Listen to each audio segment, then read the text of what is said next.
homelessness being experienced by our neighbors. So let's talk about what's happened since June. The first thing that's happened since June, and I think it's important to note, is that we have maintained our laws against illegal conduct, behaviors that people complain about. It is against the law in this city to defecate or to urinate. It is against this law to masturbate in public places. It's against the law in this city to impede or to block someone's ability to use public spaces, like on a sidewalk. It's against the law in this city to aggressively confront someone. It's against the law in this city and this state to criminally trespass. All of those things remain true. Now, I've seen the same social media posts that you all have seen and that many people see and react to. I went again to my police chief today and I asked him if we were able to enforce the laws in our city, and he told me yes. I repeated to him again, if you need additional support or help in any way from the council to be able to enforce the laws in this city, ask and you'll get it. He tells me that he has what he needs at this point to be able to enforce our laws. So I look at the social media posts and the memes, and I recognize that even before June, there were people that were doing things that were against our law, and certainly there were pictures of them. We continue to have that same thing. Again, I would repeat, if my police chief needs more help from the council, just needs to ask for it. I have great faith and respect for law enforcement in this community. Those are people that get up every morning and they go to sleep every night, and their mission is to enforce our laws. And I believe that they are enforcing our laws. What else has happened since June? Homelessness in our community is more visible now than it was before. People that used to be at the end of dark alleys and in the woods and along our creeks and our riverbeds have now moved out of those lonely and dark shadows into places that are more public. Why do people do that? When I speak with the experts in this area, most recently Matt Molika, who's invited the media to contact him. He's the executive director of ECHO, who's our federally identified agency to kind of quarterback response for homelessness in our community. He tells me that people do that because they are more safe when they are in the public view, when people can see them, when people can drive past them, when they're in a place where they call for help and somebody might respond. We have women in our community that have moved out of those isolated places where they are assaulted, and when they ask for help, there is no one to come to their aid, and are now in public places that are more safe now than they were before. We need to help her get a home, because she's not truly going to be safe or have the ability to be the most healthy until we get her into a home. But in the meantime, we shouldn't be sending her back to that dark, isolated place where she is unsafe and once again more susceptible to assault. We can do better than that. This is a city that has cast itself to do better than that. I recognize that people experiencing homelessness, perhaps our most vulnerable population, create some measure of anxiety or concern among people in our city. Sometimes it's guilt. all kinds of emotions.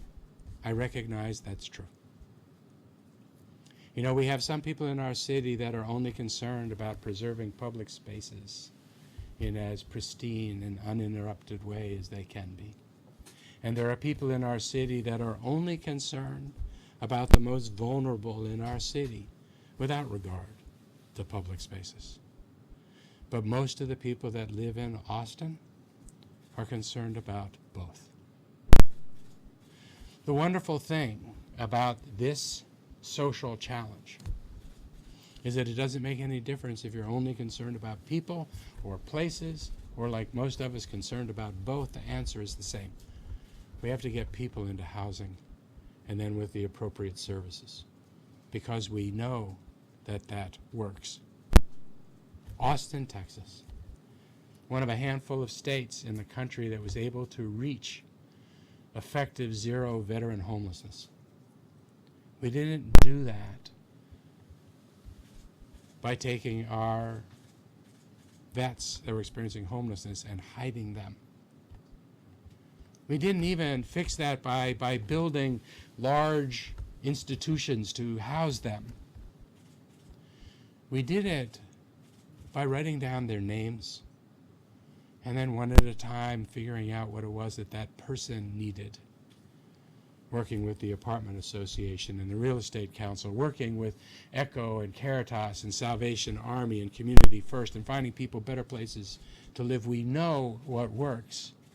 If only our community were willing to scale it, if only we had the resources to do what we know works. We did the same thing last year with a $5 million grant from the federal government to address homeless children on our streets. We used that money and we took half of the children and youth on our streets that were homeless and we moved them off our streets last year.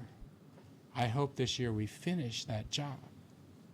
Of course, we need the resources to do that. We need the resources then to be able to sustain it. We know what works. We just have to do what works. There are a lot of social challenges that exist in society today that I'm not sure anybody really knows what to do with. How do you fix poverty? I mean, there are lots of ideas and people doing lots of different things, but that's a tough one. How do you fix the wealth disparity that exists in this country? I mean, that's a real challenge. I don't really know how you wrap your head around that. How do you fix that? But homelessness. 98% of the people that Caritas in our city helps get into a home, 98% that they're able to help get them services to help them, 98% of them are still housed 2 years after we first put them into permanent supportive housing. Again, we know what works. We just have to be willing to do it. So there is no place in this city for anyone on our streets or anywhere that is violating the law. And we need to make sure that we are enforcing our laws as against them and everyone who violates the law in our community. But someone who is homeless and violating no law, presenting no risk, no hazard, not aggressively confronting, not blocking anybody's reasonable use of public safety is not somebody that we should put in jail or threaten to put in jail or ticket or threaten to ticket. We should get that person help. Last year, the homeless count in Austin went up by 4%. National average was 5%, or less than the national average. Dallas, another Texas city, the number went up by 9%. Cities like Seattle, with 200,000 fewer people than we have 6 times as many people experiencing homelessness as we do.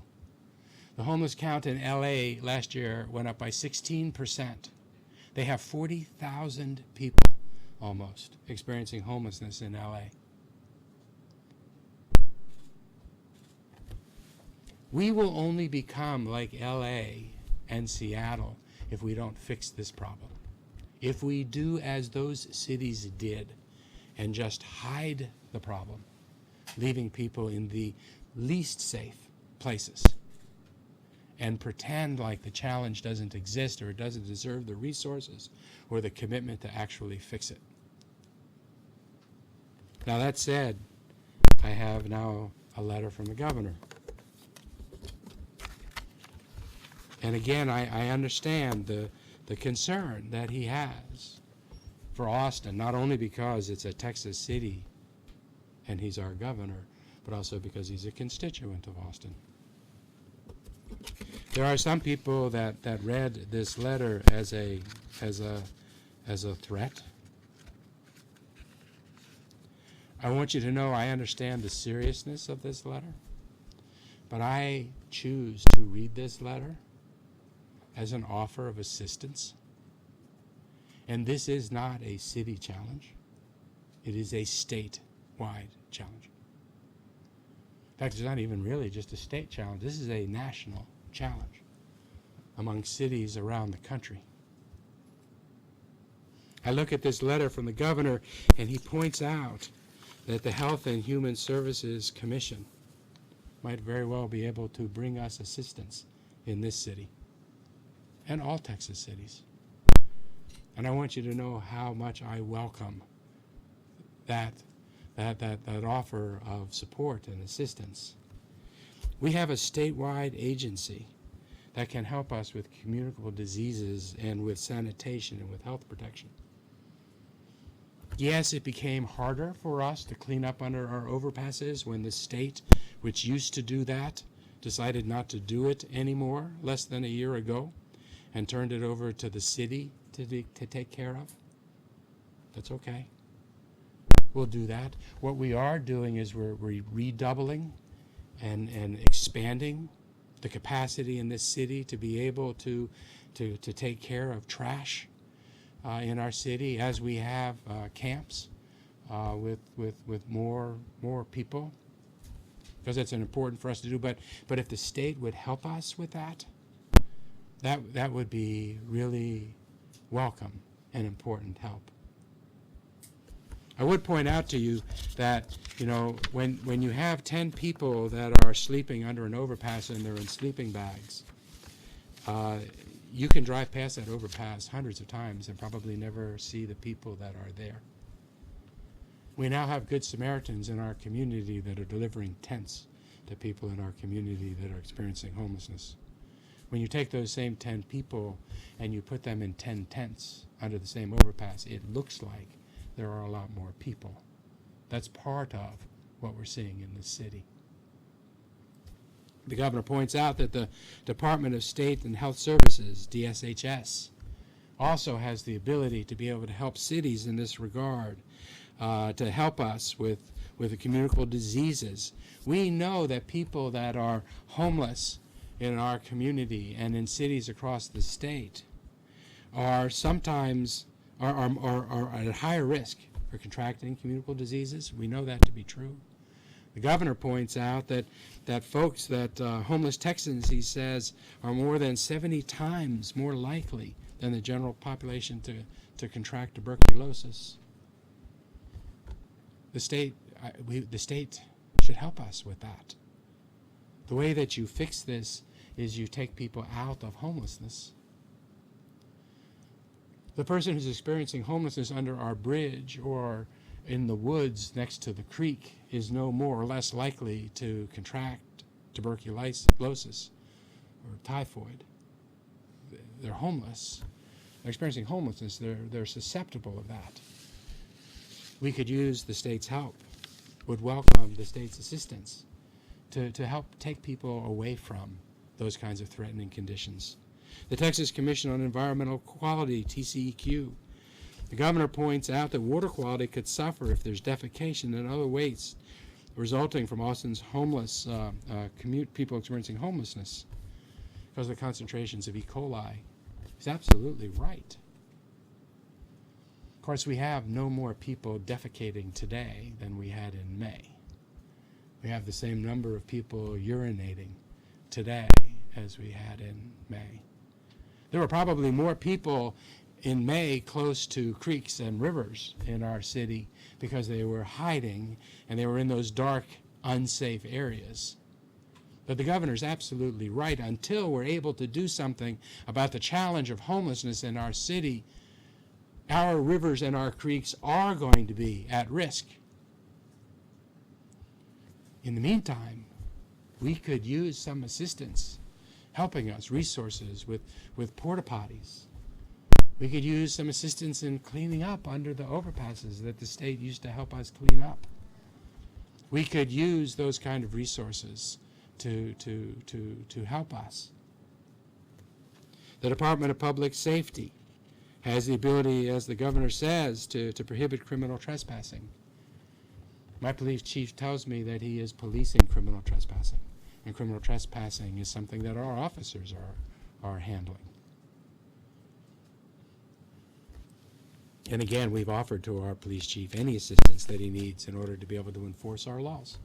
I think he is enforcing our laws. I see the same social media posts and the memes, but sometimes they aren't what people think they are as they pass them on and on. You know, the classic example of that is even the governor's office fell victim to the same thing. You know, the last time that I recollect that the governor's office tweeted about our homelessness challenge, it was to reprimand the city and its ordinance for creating the situation where a person experiencing homelessness had purportedly run into the street, causing a traffic accident. You all may recall that tweet. As you recall, it happened right outside our police station. So fortunately, we have cameras around, and it was able to conclusively determine that did not involve anybody experiencing homelessness. It was somebody who had run a red light. But yet that meme and that social media post got passed around. Who knows how many people believed it to be true because they saw the tweet, just as the governor's office fell victim to that same thing. The Department of Transportation says that it can remove property that block roadways or endanger public safety.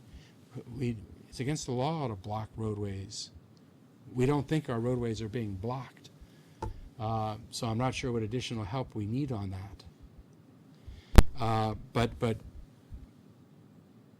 I haven't seen evidence of our roadways being blocked. And then the Office of the Attorney General can help us with injunctive relief for violation of Texas statutes. Again, I believe we are following the law in this state. Not only the state law, but the city ordinances that go beyond the state law. I would very much appreciate the state's assistance, as other states get, as other cities get in other states around the country. We have a group that's going to be meeting weekly, staff group that our new strategy officer is convening, Lori Pompeo-Harris, bringing in some of the organizations in our city that are charged in our community with helping to end homelessness, to get people off our streets, to help make sure our laws are being enforced. And I want to issue an invitation and a request that the governor have someone in his office participate in that meeting, to join those conversations and those discussions, so that the governor's office can see firsthand everything that's being done in this city to keep our community safe and to end homelessness in our community. And I hope that it's something that the governor will do and participate in. Forcing people experiencing homelessness into the shadows doesn't help anybody, and it only allows the homelessness challenge to exacerbate and get larger. When Austin moves our most vulnerable Texans to where we can't see them, I pray that we have helped move them into housing. I recognize the angst and concern that is happening in our community now as homelessness is becoming increasingly visible. But we didn't create more people experiencing homelessness. We see it now. And I am told that because we are seeing them more now, the support groups in this city are now able to get assistance and help to more people than they have ever been able to do before. We have more people that are receiving health care in this community and population than ever before. Because of the conversation that's happening in our community now, Caritas, the organization I mentioned before with 98% success rate, is raising more money now than they have ever before. LifeWorks, that got the youth and children off our street, are raising more money now than they have ever before. This is a community, regardless of whether you're concerned about people or places or both. This is a community right now that is locked on the goal of ending homelessness. It would be easier, it would happen more rapidly if we have the state's support. And I would welcome that assistance. That's my statement. Anybody have any questions for me? Mayor, can you give us an update on the housing being such a crucial part, or the crucial part? Can you give us an update on when new housing would be available for homeless people? So there's immediately new housing available for people experiencing homelessness as we make operational the Salvation Army facility that's just opened with 220 beds. You recall it's a facility that didn't have the resources to provide the services to actually open up the facility so that the beds could be used. In part, I think, because of the attention that this challenge has gotten. They're now finding that they can raise the money to open up that facility. When that facility opens up, it's going to create new beds. Not only that, but it's going to open up 80 beds in the Salvation Army downtown that were being used for women. Make that an all-male facility that opens up more beds in that location.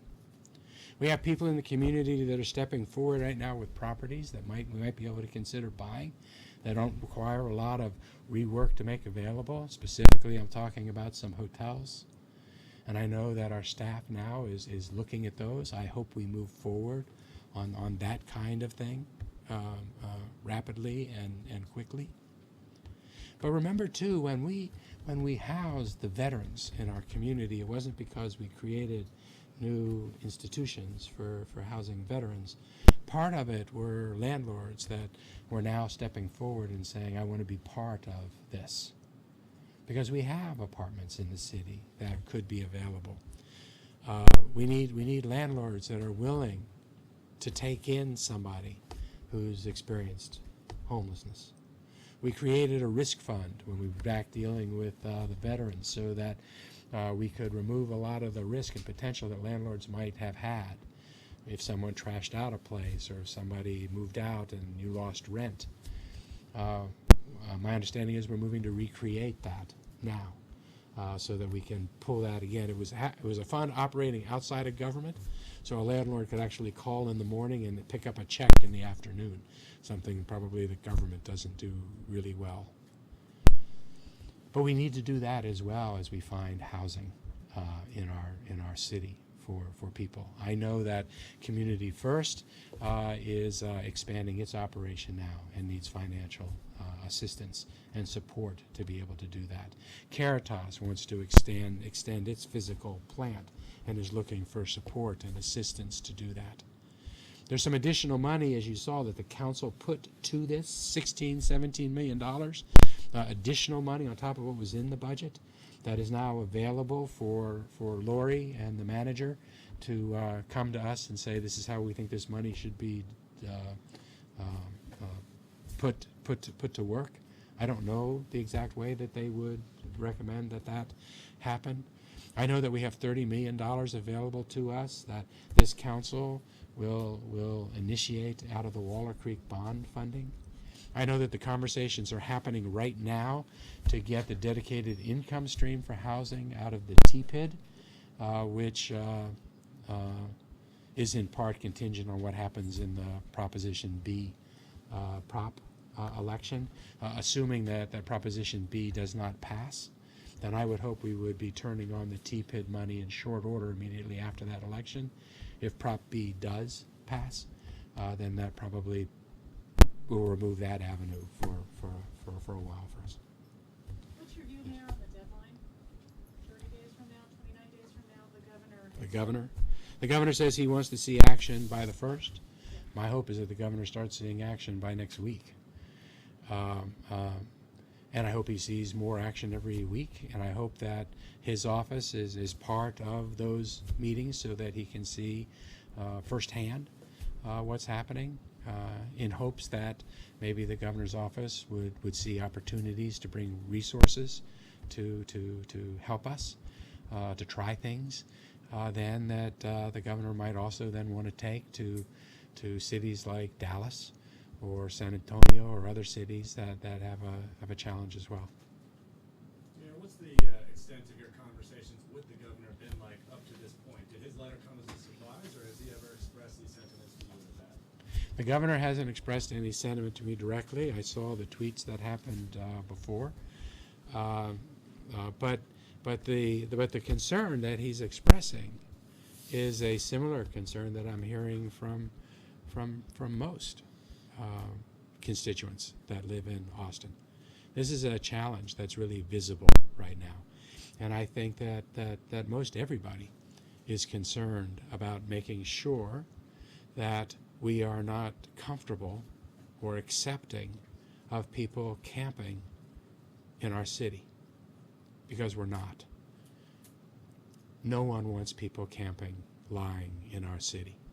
The question is, how do we actually make that happen in a way that is sustainable in our community? People want to know what we're doing. I think the governor is asking not only to see what we're doing, but to see it being done. Governor, you mentioned that there were some cleanup efforts that had been doubled over since the state had pulled out. Is that something that's ramping up ahead of ACL? You know, you have to speak with the manager's office on the mechanics of that implementation. But as you recall, the city council in the budget process was pretty adamant that start just as quickly as it could be started. And I know that I've discussed with the manager's office some creative solutions that are happening in other cities. San Jose has given a debit card to people that are experiencing homelessness in their community, and they give them credits on the debit card when they turn in full trash bags. And I think we should consider doing that kind of thing in the city as well. Yes. Mayor, do you think that these hotels would be up and operational by November 1st? And can you give us an idea of how much that would, where that money would come from? You know, I don't want to speak about any real estate transactions for fear that I would say something that might impact negotiations on a real estate transaction. There's been some, you posted online on the message board about possibly changing ordinances, having that done administratively. Been any movement there? You know, I asked the manager about that. I posted on the message board last week 4 things that I thought that the manager's office could do without any council action, based on the council action that had previously been taken. And the manager told me that he would be responding to that this week. So I anticipate. And then on Tuesday's work session, I asked him again about that list, and he reiterated again that he would be responding to them this week. I mean, quite frankly, I don't care whether it's administrative or whether the council does it. When we got together as a council a week and a half ago, part of the council felt like we didn't have to do action because the manager could do it administratively. The other half of the council was ready for the council to act. So I asked the manager, here's things. Can you do them administratively? If you can, great, do them. If you can't, tell us that. And then let the council act. It'll be on the council agenda, I think, at the meeting we have the second week in October, and how much we do or don't do is in part dependent on what the manager does himself. You've said that you've spoken with Chief Manley, and he's indicated that yes, he can enforce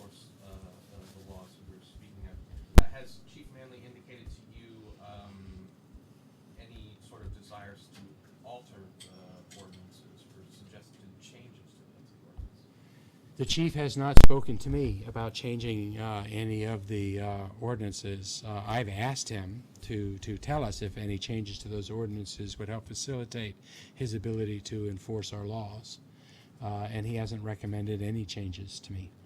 I was involved in a conversation with one of his police officers about 4 feet and how you measure 4 feet, and could the police do 4 feet, and would they have to carry a tape measure, and I suggested you didn't have to carry a tape measure, all of those things. I had a conversation with the police chief after that conversation, and he said actually that the police would have the ability to be able to enforce, if it was 4 feet, they could enforce that. If it was no impeding or blocking, they could enforce that too. So I'm waiting to see, what kind of direction or suggestions or advice or policy comes from our manager or from our police chief, so as to make crystal clear that our laws are to be enforced and they're susceptible of being enforced. Again, that's what I have heard constantly from our law enforcement folks. And I think our community needs to understand that all of the laws that prohibit the kind of behavior that people are complaining about mostly on social media are laws that we have kept in force and expect to be enforced in our city. And when you talked to Chief Manley, he had mentioned, you said, do you need help? And his response was, we are not in need of assistance to enforce these laws. Correct. Be around homelessness. That's correct. And I answered by saying, I think that's really good, but if you change your mind and there's anything we can do, just tell us what it is and we will do what we can to facilitate. You think the governor overestimates your power in your form of government? You don't have a veto, do you? No, I don't have a veto, and More, I'm, more with consensus. How would you describe that? everything I do requires me to reach some measure of consensus. As our form of government doesn't put me in charge of the management of the city. That said, my colleagues and I on the council do establish policy, and we do provide the resources that our staff needs in order to be able to implement what's done. But yes, it's all about consensus, which is what makes this job a tough one sometimes. But more to your point, I think the ability to actually control homelessness, to actually do something about homelessness, the ability to actually end homelessness, the ability to keep a community safe is going to require all of us working together. But as I said before, this, among most significant social challenges, is the one where we actually know what we need to do, and we know that it works, and we know how to get it done. And this idea that is on social media, but I don't know if it's true or not, that some are coming in from other cities. The census hasn't changed since we changed this ordinance in June. There's no indication that people are coming into our city. In fact, most people in this industry will tell you that it's an urban myth that people that are experiencing homelessness move from city to city based on who's offering the most significant benefits. It is true that cities that provide services will draw people from the immediately surrounding area, so like San Marcos or Buda or Round Rock. I mean, that kind of thing you would expect to see. But the suggestion that there's a voter's guide to cities for people experiencing homelessness, and Austin went from 2 stars to 4 stars, and now people will flock to Austin, is just not something that is true or happens. There was a media description of this here about a month ago when the governor of California blamed the level of people experiencing homelessness in San Francisco on people that were being sent there from Texas. It was PolitiFact and got a pants on fire for the suggestion that that's what happens. A lot of the people in our city that are experiencing homelessness have difficulty navigating from getting from one side of the city to the other side of the city. So what you describe, while I'm sure it happens in isolated incidents, it's an urban myth that it's actually material. And to be clear, you're saying the number hasn't changed, just the location of the pre-existing homeless population where they hang out. That's the indication I'm getting. There hasn't been a formal count. The census count happens once a year, we're trying to accumulate data, because in this city we have a registry where everybody who intersects with our homeless support services gets assigned. Their names are kept. The services they're receiving are tracked. Strategies adopted to get them into housing. But I have yet to hear that indicates that there's an upsurge of people. It could be. Year it's taken? I'm sorry? Is there a In particular- January. Okay. It's annual. It happens nationwide on that day. I will tell you, it wouldn't surprise me if we're now seeing people that have been experiencing homelessness in our community that we didn't know were there, because they've been in such isolated and remote places. We might not have been finding them when we did our count. Do you think there's a partisan component to this? Governor Abbott has a long history of attacking the city of Austin. You've called it a war on cities in the past. Do you think that the fact that this is all progressive legal body here at the city council taking action that makes him, more likely to do what he did today? I think that a lot of the criticism that I'm feeling now, coming from different places in the community, feels partisan to me. And if you look at what's happening at the national level and the statements that have been made by the president on homelessness in cities, they also seem to be focused in this direction. So yes, I think that the debate on homelessness has with it a partisan element. We got a letter yesterday from one of the Republican congressmen, also pointing to what we were doing. He made several suggestions, many of which we're already doing in the city. My question back to the congressman would be that if he was really concerned about ending homelessness or dealing with homelessness challenge in the city, that he would work really hard to pass H.R. 1856, which is the waters bill in Congress that would have the federal government spending $13 billion to support cities in this effort. I feel like that's another component of it. It seems to be that if there is any sort of way to get to a solution at this, it is going to be to get people into housing, and that requires, and the services and the housing required, that costs money. But it seems like Austin is not getting that much, or as much as it has in the past from the state level, as far as funding goes. So I'm just curious if that sort of struck a surprising tone with you to see the governor, chastising the city for this one. The state maybe isn't really doing its share. That would be one way to react. The alternate way to react would be to look at the letter and say, now the state is actually going to get involved in this challenge. We need greater mental health resources. We need greater addiction resources. We need greater help with housing and rental assistance. And if what this letter is an indication that this is now becoming a priority for the state, I will tell you that the city welcomes that. I would also point out, just by way of background, you all may know this number, I mentioned that LA has almost 40,000 people experiencing homelessness in their count, and the same count at the same time, the number in Austin was 2,255. This city, as wealthy as we are, as successful as we are, ought to be able to house 2,255 people, and then be prepared to house people as they fall in and out of homelessness. How many thousand in LA? Almost 40, and almost 60 in LA County. 6 times as many people in Seattle. So in Seattle, the number is like 13,000 or something like that. 12 to 13,000. Yes. Mayor, you said you were hoping that the governor's office will see action next week on this issue. What are some of the things that you hope they see?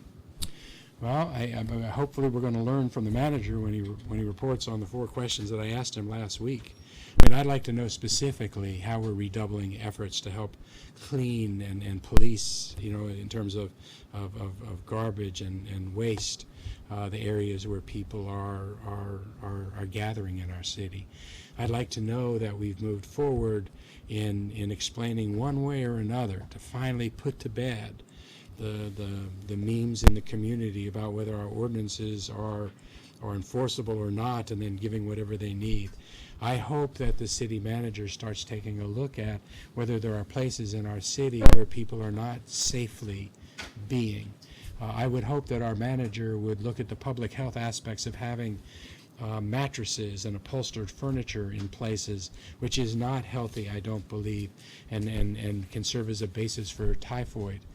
I'd mentioned to people, if you're doing these stories, please urge people not to show up with mattresses or big lazy board chairs for people. It's not a safe thing to do, and it exacerbates challenges. But I want to see our city moving in those directions. I hope that our city starts focusing on some encampments that are highly visible to the community, where we can demonstrate to the community that we can in fact clear those areas by housing people. And I would like to see us focus on the Arch as probably the place that the city feels most hopeless about when it drives by, and change that into the place where we look at it and get the greatest measure of hopefulness.